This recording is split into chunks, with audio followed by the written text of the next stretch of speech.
Hi, it's Mark Graban. Welcome to Lean Blog Audio. This is episode 420. It's a post that I published on May 20th, 2025, titled, How Safe Is It to Admit a Mistake at Work? We'll be talking about a poll that I conducted on LinkedIn. If you want to see the blog post and everything here, go to leanblog.org/audio 420. When someone on your team makes a mistake, what happens next? Do they speak up or stay quiet? Do they get curious feedback from their leaders, or do they get blamed? And I guess I should say, are leaders demonstrating curiosity as opposed to getting feedback that's curious or wrong? Different way of, probably should have said that more clearly. After interviewing over 200 leaders and contributors for my podcast and book, The Mistakes That Make Us, one truth has become clear. Speaking up isn't about character, it's about culture. People don't stay quiet because they're weak.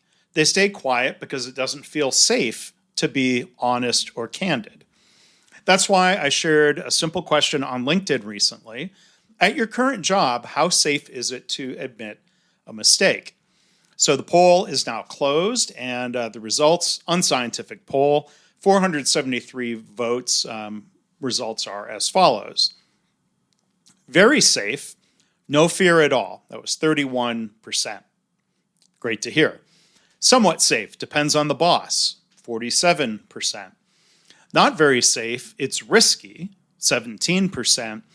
Not safe, better stay quiet, 6%.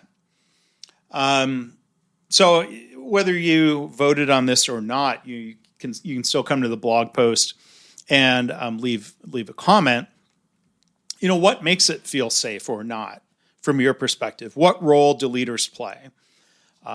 You can come and post an anonymous comment on the blog, something you might not feel comfortable sharing on LinkedIn, but you can also still comment on the poll there. I'd love to hear your reaction to those results. I was happy to see that only 6% said it was not safe in a definitive way, and that only 17% said it was risky. You can compare those results to a related poll that I did in 2024 about fear and futility. What keeps you from speaking up at work? In that poll, 28% said there were no barriers to speaking up. Nice to hear. 14% said fear, 26% said futility, 33% said fear and futility. So I think those results were a little bit more negative than this most recent poll. Different question, phrased differently.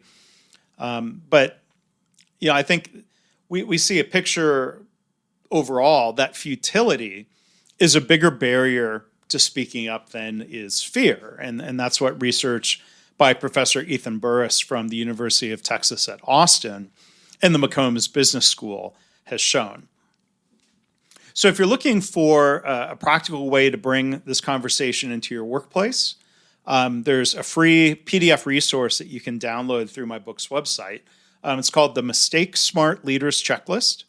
It's a one-page guide that outlines 6 key behaviors that help leaders turn mistakes into learning and turn silence into trust. It's inspired by lessons in the book from companies including Toyota and KaiNexus, from healthcare systems, and even bourbon distilleries. So I hope we can keep learning together. Let's build cultures where people don't just feel safe to speak up, they feel expected to in a positive way. So again, if you'd like to participate in any of the discussion, go to the blog post at leanblog.org/audio 420.